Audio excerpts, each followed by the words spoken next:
Hindi mo na nga kailangan bumili pa ng mamahaling panlinis ng sahig, ng dingding, mapakahoy, simento, or sticker wall man to. So gagawin nga natin ngayong araw ay legit na nakakalinis at nagbibigay ng mabangong amoy sa bahay natin. Kaya naman kung naghahanap ka ng solusyon para makatipid ng panlinis ng bahay at the same time ay babango pa, ay mare nasa tamang video ka. So sa isang bote maglalagay tayo ng half cup ng suka, half cup ng dishwashing liquid at 3 to 5 drops ng essential oil. Haluin lang itong mabuti at pwede nang gamitin. Pwede sa dingding na may sticker wall. Kita niyo naman yung mga pinampunas ko. And syempre dito sa ating dingding na kahoy. Pwede din sa simento at sahig. O diba nakatipid ka na para panlinis ng bahay plus mabango pa. Kung wala ngang spray bottle ay pwede kayong gumamit ng mga used bottle kagaya ng Coke. Yun lang guys. Thank you for watching! 2 sangkap nga lang ang kailangan nating gamitin para magmukhang bago ulit at makintab ang ating mga salamin. Mapa mirror man o glass window. Kaya naman kung naghahanap ka ng solusyon paano mapapakintab at magmukhang bago ulit ang inyong mga salamin or glass window ay mare nasa tamang video ka. So, kinakailangan nga lang natin ng tubig at suka. Yes, 2 sangkap lang ang kailangan nating pagsamahin para makalinis na ng mga salamin. So, sa isang baso, 3/4 ng tubig ang niligay ko and 1/4 ng suka. Paghaluin lang itong mabuti at pwede na nating gamitin. Ilagay lang ito sa mga basahan or pamunas na gamit nyo. And then yan, pwede nyo nang ipamunas or itry sa mga glass window or kahit sa mga salamin doon sa sinasalaminan natin. So makikita nyo naging mas makintab and nagmukhang bago itong ating salamin. Yan lang guys. Thank you for watching!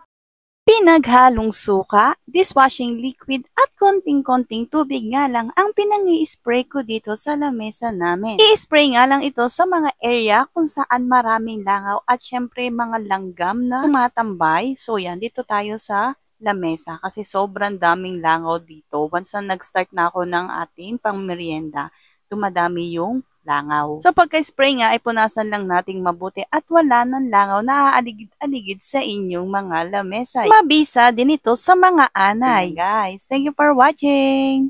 Guys, panoorin nyo to. Another life hack idea naman ang panonoorin natin ngayong araw. Kung namumblema nga kayo sa pabalik-balik ng mga langgam sa inyong bahay, may maganda pa lang at easy way na solusyon. Sa isang spray bottle, maglagay lang ng 2 cups of water, half cup ng suka, at kaunting patak ng dishwashing liquid. Paghalu-haluin lang ang 3 ingredients na to at pwede mo nang gamitin para sa mga langgam. Kaya try mo na, o diba? Ang galing. Guys, panoorin nyo to. Another life hack idea naman ang panonoorin natin ngayong araw. Kung nagkakaganito na nga ang inyong mga na kahoy, ang tawag dito sa amin ay bukbok. So kung meron nga mga ganyan sa inyong bahay, may easy way pala para tanggalin ito. Sa isang spray bottle, maglagay lang ng dishwashing liquid at tubig. So i-shake lang itong mabuti hanggang sa mag-mix yung 2 ingredients na ginamit natin. And pwede mo siyang i-spray sa mga kahoy-kahoy sa inyong pader para matanggal ang bukbok. Pagka-spray mo nga dito ay saka mo punasan ng mga tissue para matanggal ito at saka mo sprayan ulit ng pangalawang beses. Napaka-effective nga ng solusyon na ito. Siguradong matatanggal ang mga bukbok at wala nang babalik sa mga pader na kahoy nyo. Hindi mo na nga kailangan bumili ng mamahalin na pesticide. Nasa kusina mo lang ang kailangan. Kaya try mo na, o diba? Ang galing!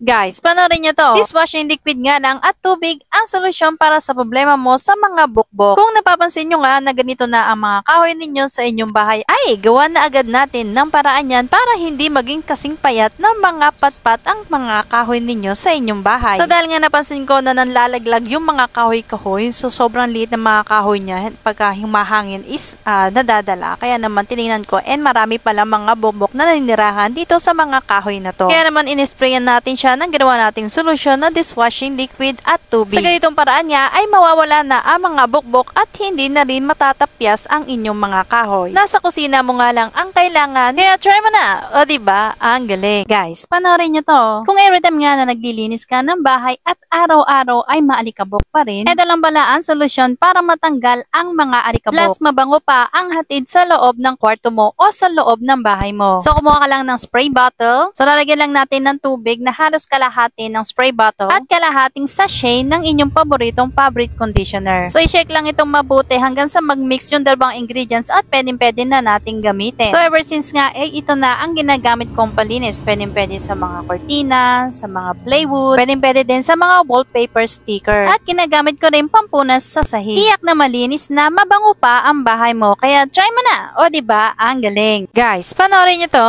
Another life hack idea na naman ang panonoorin natin ngayong araw. Kung namumblema ka nga sa pabalik-balik ng mga langgam, ay kailangan mo nang hanapin ang bahay nila. At syempre, gamit ang solusyon na gagawin natin, hindi na sila babalik sa bahay mo. So yan, kung makikita nyo, nakita na mismo yung pinagbabahayan ng mga langgam dito sa bahay. So meron ng mga pinagganyan na ng mga langgam. Di ko alam kung anong tawag yan. So yan, gagawa tayo ng solusyon para mawala sila. So kinakailangan lang natin ng isang basong tubig, 2 tablespoon ng suka, at 2 tablespoon ng dishwashing liquid. Paghaluin lang ito at ilagay sa inyong mga spray bottle. At pwede mo nang gamitin para sa mga langgam. Kaya try mo na. O diba, ang galing. 4 drops ng essential oil, isang basong tubig, at isang dahon ng laurel. Ilagay ito sa spray bottle at hintayin ang 5 minutes para mababad yung aroma ng ating laurel. At mabisa nga itong pumuksa ng mga ipis. So yan, dahil nga umulan, kaya naglabasan yung mga ipis sa kanilang mga lungga. So makikita nyo, ang daming ipis. And in-spray ko lang siya dito and yun.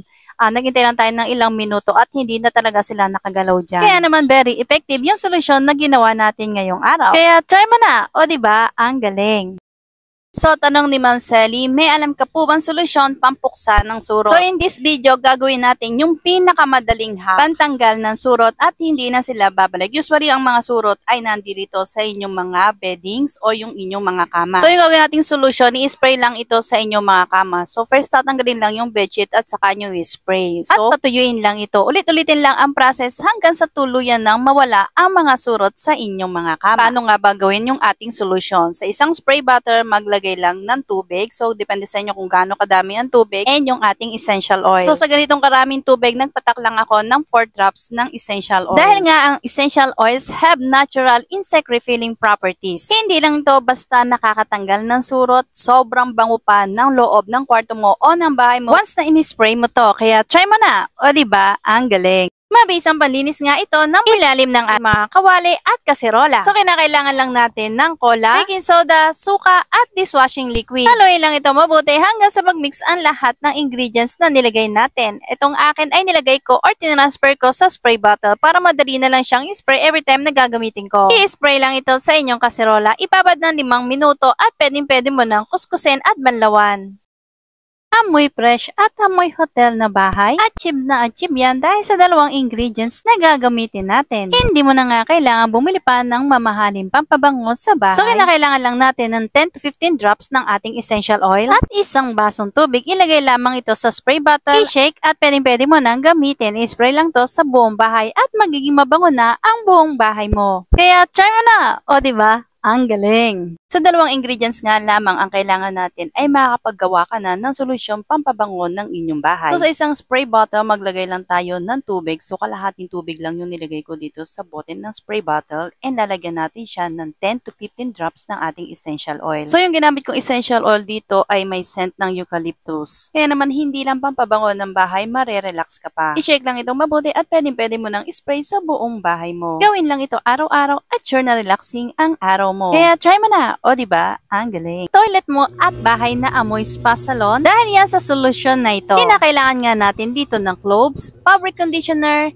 suka, at dishwashing liquid. Hindi lang ito basta homemade fragrance, nakakatanggal din ito ng mga insects sa loob ng bahay mo. Kaya naman natural 2-in-1 solution ang nagawa natin ngayong araw. Kaya try mo na! O diba? Ang galing! Hindi lang basta pampabango ng bahay, nakakatanggal din ng mga insekto sa loob ng bahay mo. So, kinakailangan nga natin dito ng 20 to 25 pieces ng cloves. Pakukulan lang natin to sa isang basong tubig. So, once na nag-change na nga yung kulay niya, na ganito yung kulay, pwede na natin i-transfer. Gamitan lang natin ng strainer para hindi masama yung mga cloves. So, palamigin lang natin to ng konti and pwede na natin i-transfer sa ating mga spray bottle. So, yan, lagay natin siya dyan and then isunod natin yung ating isang buong fabric conditioner. Malit lang yung fabric conditioner ko. 2 kutsarang suka at 2 kutsarang dishwashing liquid. Any brand ay pwedeng-pwede. I-shake lang natin itong mabuti hanggang sa mag-combine ang lahat ng ingredients na nilagay natin. And pwedeng-pwede na natin itong gamitin pampabango ng bahay. 2-in-1 solution nga ang nagawa natin ngayong araw. Madali lang itong gawin, kaya try mo na. O diba, ang galing.